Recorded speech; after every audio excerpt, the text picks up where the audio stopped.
Michael Guest is the congressman from the 3rd District of Mississippi, and he joins us this morning. Congressman, thank you so much for your time. How are you today? Good morning. I'm good. Thank you for having me on. I appreciate it. And you kind of walked into the conversation we were having. You get the news with the federal task force arriving in Memphis. There's been talk about whether or not Jackson might be on the horizon for that. Do you ever look around and wonder, how did we get to this point where we're worried about safety in our own cities, and we've got leaders who are openly letting criminals go free and almost condoning the activity? And we shouldn't be surprised by that this was going to be the ultimate outcome. I mean, we've seen this is something that has progressed for several years now, where you've got progressive prosecutors who don't want to do their job and actually hold people accountable for their actions. You've got cashless bail systems where people are arrested sometimes for very serious crimes who are back on the street in just mere hours. We've decriminalized theft in many cases. We've decriminalized the use of certain narcotics. And so this was something that I think many of us saw coming. And we shouldn't be surprised now that we see lawlessness, and we now have to have the military go in to assist local law enforcement to restore law and order. And look, that's one of the things. Public safety is one of the most important things when you're talking to an individual. They want to be able to feel safe. They want to be able to know that their family is safe, their wife, their children, that when they go to work, they're going to come home, their house is not going to be burglarized. And people often flood to areas where there is public safety and people feel safe. That's one of the reasons I think here in the Jackson metro area, you've seen a boom in Rankin and Madison County. They are known for public safety, and people are leaving high crime areas such as Hinds County and moving to Rankin and Madison to feel safe. And so that is what we're seeing playing out across the country. We shouldn't be surprised, and I'm glad to see that the president is willing to step in to use federal resources to restore law and order in many of the places across the country. The thing is, I think we've seen National Guard goes to Los Angeles, and the civil unrest that's happening there ends almost overnight with a strong presence. Washington, D.C., we've seen the crime statistics drop dramatically since National Guard had a presence there. Memphis is an interesting challenge, or it's an interesting case study, because it's not just the National Guard. It's this task force of FBI and DEA and ATF and local law enforcement and multiple government agencies. And I have no doubt that they can clean up drastically the issues in Memphis. But what you mentioned a second ago with district attorneys and judges, are they going to keep these criminals in jail? Or is it just going to go right back to how it was? Yeah, and that's a great question. I mean, with the surge of resources, you will see a decrease in crime rates. You will see that people will feel safer. But those federal resources, they're not going to be there forever. At some point, those individuals are going to return to their homes, are going to be redeployed to other places across the country. Yeah. And so places like Memphis, places like Washington, D.C., they've got to be prepared once these federal resources leave to be able to keep up the fight. And we can't return back to what we saw before they arrived. So you've got to have an investment within the police departments, the sheriff's departments. They've got to be additional officers who are hired. And look, the prosecutors are so key to this. As a former prosecutor, I can tell you that you can have the best law enforcement in the entire world. They can go out and they can make great cases and they can arrest people and they can solve crimes. But if those people are not being prosecuted in a court of law, if they're not being held accountable, if they're just being booked and processed and then released or brought in and put on probation with no consequences, it is not going to have a long-term impact. And so the judicial system has to be a portion of this and a big portion of solving the problems in these high-crime urban areas that we see across the country.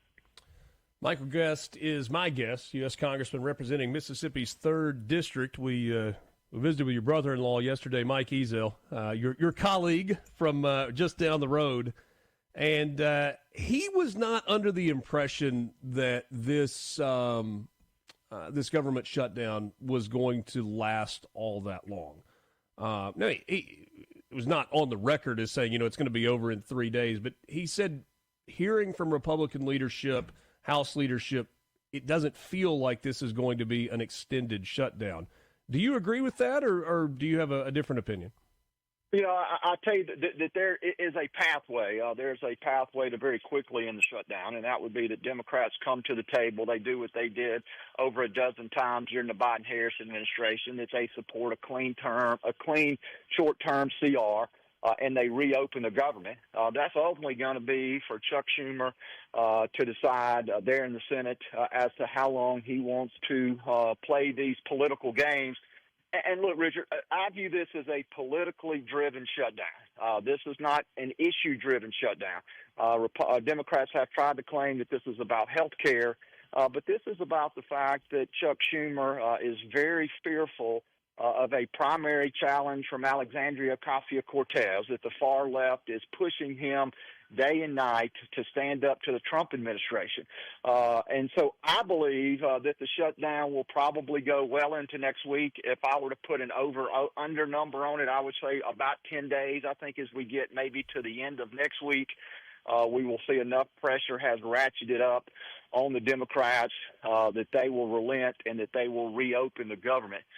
But again, this is politically driven, and getting out of this shutdown is going to depend upon when the Democrat Party feels enough political pressure that they have caused enough damage to the economy that they relent and open the government, just like they've done, again, 12-plus times when President Biden was in office. This is nothing new. The Democrats, again, are appeasing the far-left base that have pushed them into this shutdown. And it's going to be up to them to decide when they're ready to get out. All right, you just gave us a touch of Washington inside baseball, and I'm going to push you a little farther on that. You said Chuck Schumer is fearful of an AOC primary challenge. All right, so I started thinking about that when you said that. So you're talking about AOC running for Chuck Schumer's Alexandria Ocasio-Cortez. Running for Chuck Schumer's Senate seat. And my initial thought is, she'd beat the brakes off of him. It wouldn't even be close. His favorability numbers in New York are so low, and even though she's kind of crazy, people that vote for her seem to like her a lot. But then I thought about the fact that Mitch McConnell's been challenged a lot, and these guys and gals that have been in the Senate for a really, really long time, there's a cockroach tendency there. Like, you can't ever quite get rid of them. Is there any hope that Chuck Schumer would have in beating AOC if she were to come after him in a primary? I think it's going to depend on where a lot of these progressive groups line up. I mean, you would think that just looking at the politics, that they would be much more likely to line up behind Alexandria Ocasio-Cortez than they would Chuck Schumer. But you also have to remember that Chuck Schumer is the minority leader. And if the Senate were to flip, he would become once again the majority leader. And so he has a great deal of influence in his current position that Alexandria Ocasio-Cortez would not have. If she came in, she would be a ranking-file member of the United States Senate. She would not serve in that leadership capacity that has taken Chuck Schumer decades to be able to work up to the position that he is in now. So I think right now there's a couple of different dynamics that are coming into play.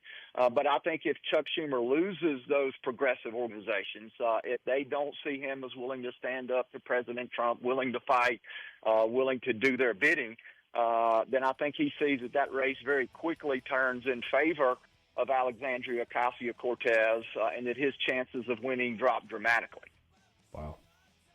30 seconds left. I know that's a tough ask. How do you balance the need for smaller government being a Republican priority with compassion for those who may be losing their jobs because of the shutdown? Republicans have said forever that we want to shrink the size and scope of government. You do that by cutting regulations. You do that by getting rid of unnecessary spending. And you also do that by shrinking the federally bloated federal workforce. So if there are people whose jobs are truly non-essential, non-necessary, then that would be a cost-saving mechanism and a way for Republicans to carry out that core message of shrinking the size and scope of government. And so this is an opportunity, particularly if this shutdown drags on for a long period of time, for Republicans to begin to accomplish that.